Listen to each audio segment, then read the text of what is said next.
Hi, welcome to the Peace and Parenting Podcast. I'm Michelle, and I have a lovely guest, Kate Kripke, who is we're going to talk about motherhood in maybe some ways we haven't really analyzed motherhood, but we'll get into it in a minute. Kate, will you please introduce yourself and tell our audience who you are and what you're all about?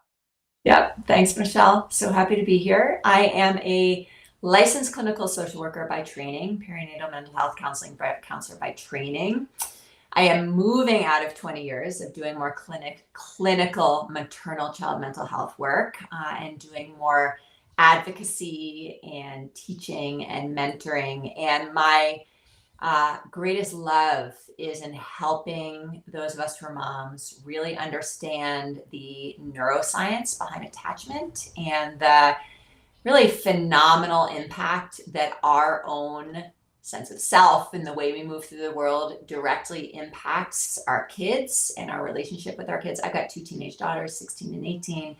And I will just say, as I'm sure we'll get into today, I'm sort of it's that funny blend of using my intellectual brain that really wants to know how things work, and also my heart center that's like just wanting to be present and parent and move through my own work in a state of wonder. And I love getting curious about that within myself. And yeah, so that's me. Great. Great. Amazing. So, where should we start? Should we start with the science behind it all? Yeah, let's start with the science behind it all, because I think many of your listeners, to my understanding, are sort of high achieving, high performing women who want to do a lot of important things in the world. And I think one of the things that we don't always realize when we enter motherhood, certainly was the case for me, is that brain that's required to reach goals and achieve great things is not the same brain that's going to lead us to the experience of mothering that we're wanting most, which is one of true deep connection. Yeah. And there's truly brain science behind that, Yeah. right?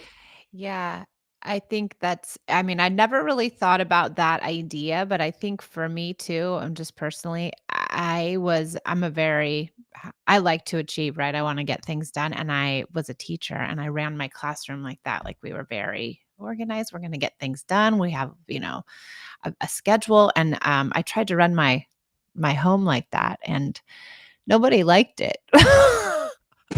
Nobody liked it. And the thing is that, like, it might work, like, everyone, it's like we look for that moment in time where everything is organized and working the way we want it to, where we feel like we have control. And we may have like glimmers of that. It doesn't last. No, and I think you're very right. The control piece became predominant for me personally, and I know a lot of my listeners talked or my followers talked to me about this piece that we really wanted to have ultimate control over our kids and being organized and being productive and having a schedule and being on this like train was a way to maintain control. That's right. And the neuroscience is that we need, actually, it's a literal need to feel in control, to believe that we have control in order to feel safe. So Mhm. if we are having experience of not having control, right? The annoying word is agency, not having choice and control, which by the way, like feels like it goes out the freaking window when we parent. Yeah. If we're moving through the world feeling like we have no control, we will be in a sympathetic nervous system state. Yeah. And then what happens for most of us is our brain kicks in and says, okay, now I have to control so I don't feel so scared. And we try to Yeah. control things we don't have any lasting control over. Yeah, I think that became a really big growth spot for me too, that to realize like I only have control over myself. And that was the ultimate control that I needed to feed I guess, my brain with in order to feel stable. Yeah, and you know what I find really interesting, Michelle, is when we step back a little bit and ask ourselves, what's the difference between control and influence? And I know you talk Yeah. a lot about this in your work, Mhm. the influence we want, but they're two different things. Yeah, Control. they totally are, and I feel like, influence is far more, helpful than control, and feels far better, and also gives our kids agency, right? That's right. Where we all want that. That's right. And but it's the slow boat, right? It's not the instantaneous, like, response that you're looking for that traditional parenting says that you should get. That's right. I mean, you think about that, all the shoulds, and all our us high achievers, we confuse the shoulds and what things look like on paper from the wants and needs and the feeling behind. Mhm. And Mhm. having a clean house, having well-mannered children, having kids who do well in school, having kids who have quote unquote good friends, having all the things we picture in our head, and then we say, Mhm. what do I have to do to be able to parent my child or get my kid to do the things that are required to access all that? We actually get out of, we're using the part of our brain when we try to do that that's helped us be successful in our careers, or Yeah. not the part of our brain that helps us settle into the moment. And I think that's where the neuroscience is so interesting, is that if we are coming into motherhood with a lot of hardwiring around doing the right thing, being the good girl, Mhm. having the right kind of life and family, right kind of life and family, we're using Mhm. a part of our brain that doesn't lead us to what we want most, is that feeling of connection, Yeah. that feeling of positive influence. I really think, not that we need to lay blame, but I do think part of the problem in all of this is the societal idea that we have to control our kids. And I mean, I'm just going to say it, but it goes back to the patriarchy, right? Where everyone needs to be controlled and everyone has to be in line and have manners, like you said, and be productive and follow, we that's where schools came from. Schools were created, to produce factory workers that could line up, that could, respond to bells, that could sit down and study for hours on end and do work for hours on end. And I think that we really need to pull away from those antiquated ideologies. Isn't it so interesting? I mean, I just thought of this as you were talking. It's so interesting to think about what's still required of us. And I guess I'll put quotes around that word just because I don't really know what everyone's career or work situation is, but what's required of us to continue to achieve amazing things out in the world of work. Mhm.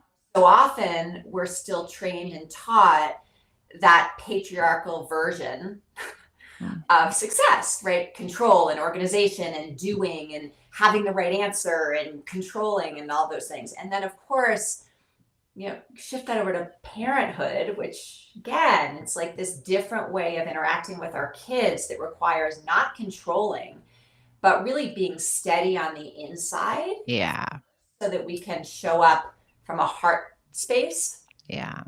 which actually gives, to your point, our kids so much more agency. And when they feel agency, they're in a more mentally well place, and then they're more likely to make those decisions that we kind of hope they would make. But Yeah. the conflict, this sort of what part of the brain, we're still being told that we have to use this more dominant version of our brain over here, and we bring it into motherhood, and that doesn't work. And it's just sort of a little bit of a cluster, isn't it? Yeah, it really is, and I wonder if too, like, I know that, I teach, people to become parent coaches Yeah. in my certification program, and I had one of the participants say to me the other day, and I was like, "Wow, I don't know if this is a compliment or not," but she said, "I love it that when you make a mistake in your, parenting or as a coach now or helping us, or there isn't a you can't get the paperwork, you gotta get it from somebody else, or you've made a spelling error somewhere or online, you have made a mistake. You don't really make a fuss about it, and you don't care about it." And I think there's a way to take this heart-centered ideology into work, right? To run our businesses. And like I have a mostly female run business, and to just take that into our work and have that be the new norm and not have to really lay into this idea of control and dominance and overproductivity. I think there's a way just to like let that go.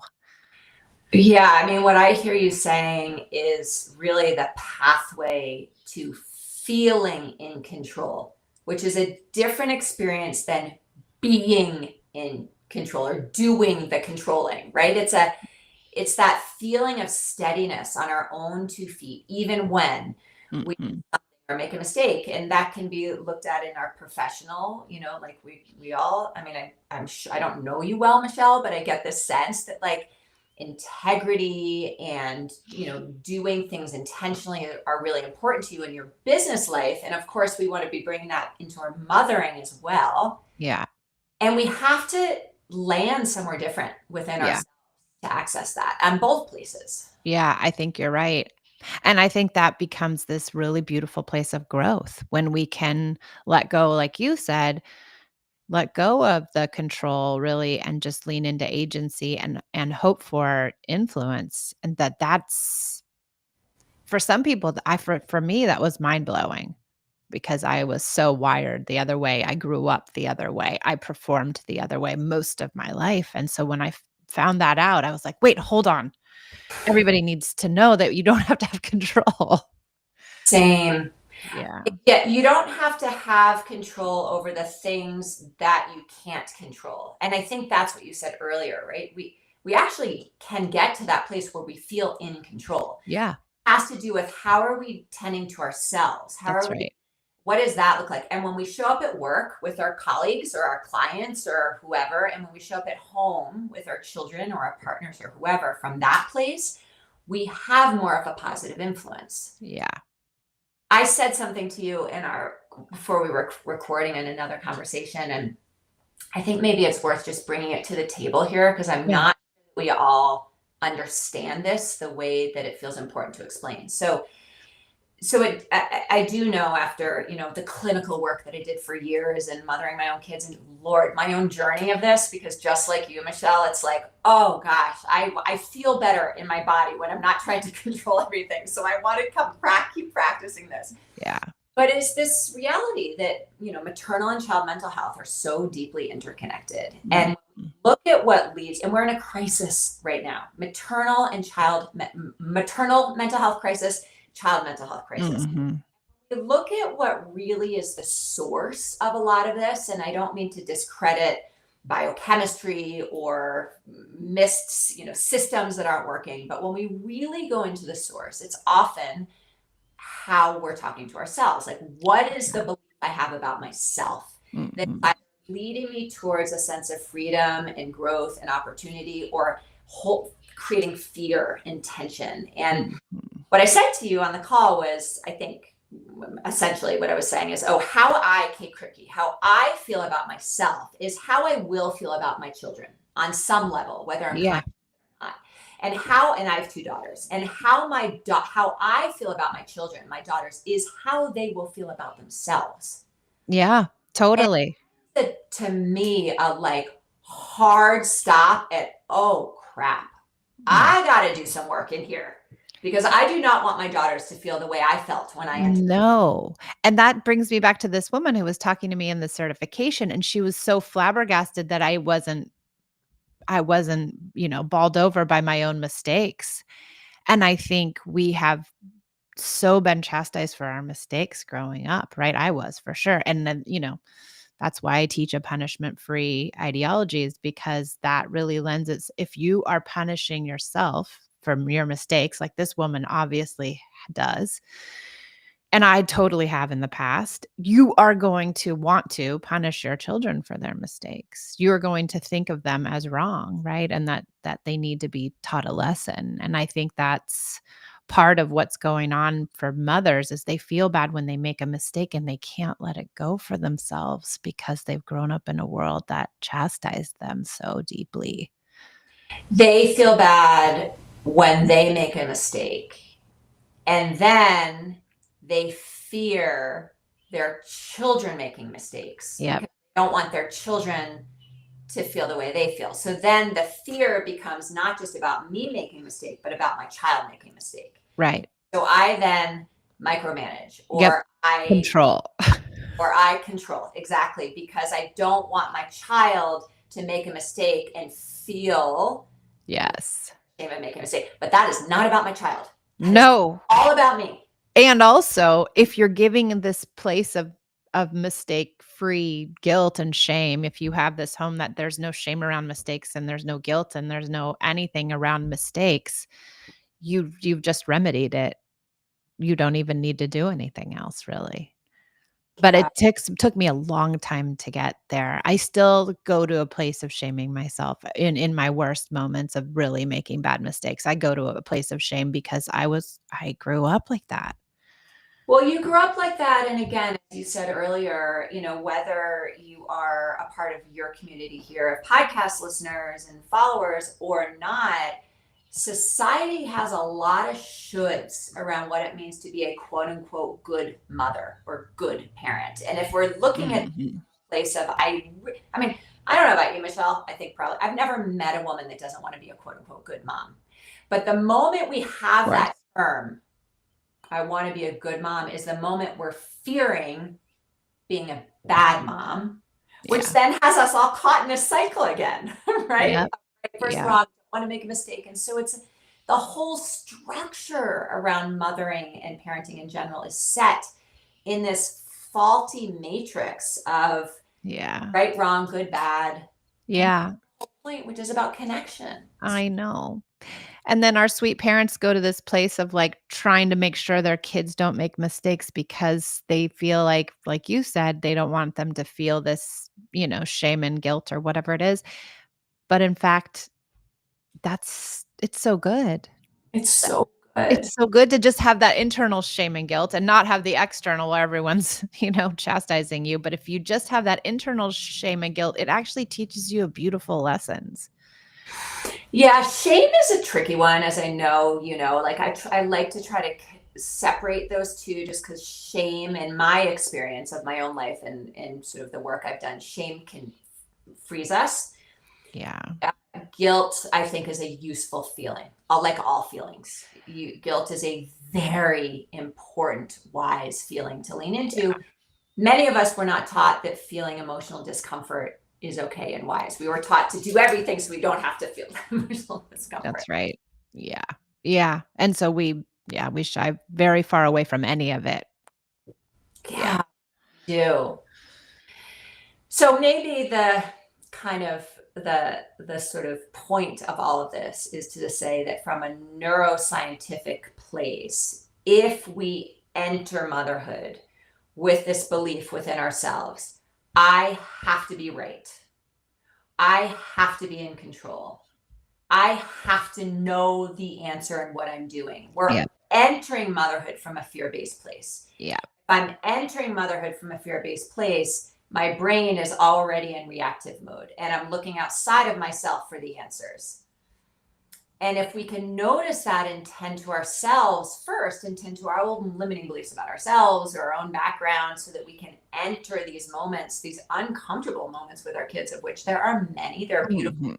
also uncomfortable moments, from that place of grace and heart versus head, we're actually more likely to connect first and then positively influence, just Yeah. addressing it from that heartfelt place versus that fear-based place. It's so hard. I see so many parents who will be like, "I really wanna do that, but how?" And then they'll say, "How do I do it when my child's tantruming on the floor, rolling around and having a meltdown?" And, it's like that application piece is really hard, and I think finding people like you and me and finding support and community and whatever and really working on that and changing your mindset, if you really do take the time to work on it, you can get there, but it is not easy. No, it's not easy. And I think that again is part like what, like, if I am someone who needs things to be easy because I don't like being wrong and I don't like the feeling of not knowing the answer, Yeah. then I'm less likely to be willing to have it not be easy, but to do it anyway. Yeah. Right. Mhm. And that what I remind myself in my own life is to ask myself that question in the moment. My kid's tantruming, or my teenager is having a teenage moment, or my baby is crying and I don't know why, right? When we want to go into fix it mode, what's the right thing to do? I need to control the situation, is to pause, notice that feeling, and to ask, like, what if this wasn't a problem? Yeah, it's not an emergency, I always say. Is this an emergency? Is this a real emergency? But it's probably not.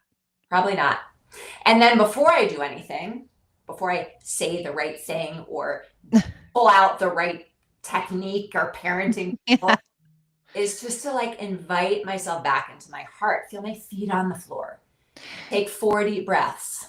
Yeah. I feel like too, like people will say, well, what do I say? What do I do? Well, what's the tool? What's the thing? I feel like if you can get that to that place, to this feeling of groundedness and out of fear, you probably don't even need the thing to say because it's going to be so organic and you know better than anyone else, your child, your family. And if you could just get your mind straight, the rest just comes. I couldn't have said it better. I actually think that's the magic Yeah, me too. of parenting in a way that both brings joy and fulfillment to us and also creates that, you know, quote unquote secure attachment that our Yeah. kids need, which is stability. And that's it.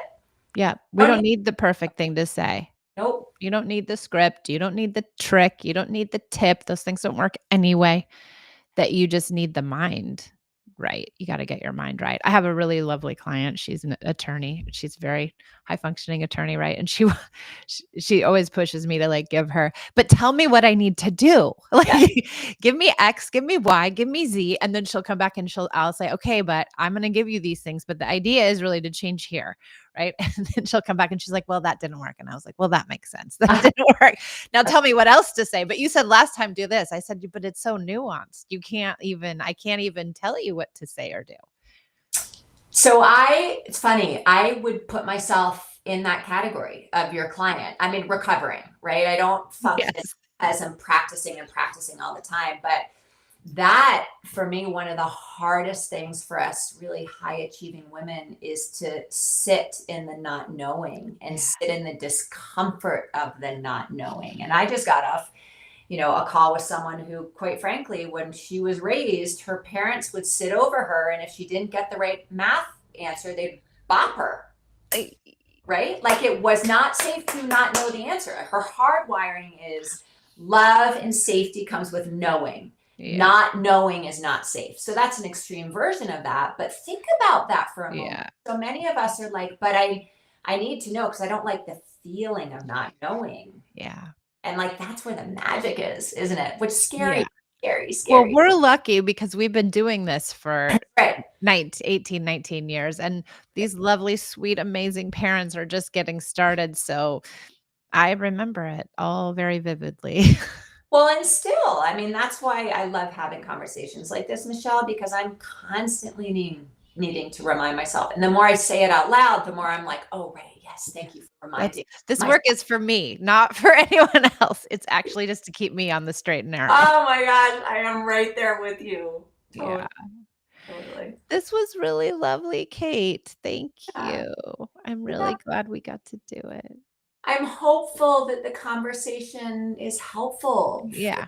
listeners because I think we just need to keep hearing these things said over and over in different ways because sometimes at some point it will move from head to heart. Yeah.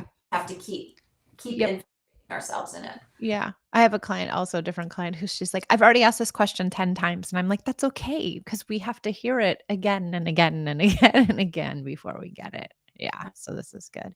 Where can people find you, Kate? Yeah, thank you. So you can find me on Instagram. I love having conversations with folks over there. And I will send you a little link for your show notes where people can learn more about me and my Great. work. And yeah, I just am hopeful for your listeners that they continue to ask themselves these hard but important and valuable questions, and not just in service of them feeling better, because we all know we want to feel better, but in service of our little humans growing into the kind of big humans that we most hope that they will be. It starts with conversations like this. Yeah. It's for all for the kids, right? Yeah, I mean, it's for the world, quite frankly. We Yeah. need to We change need this it. world. And so we need to change it in a different way that our brain tells us we need to change it. Yeah, that's for sure. Yeah. Yeah. Okay. Thank you everyone for coming and listening. And thank you, Kate, so much. This was so lovely.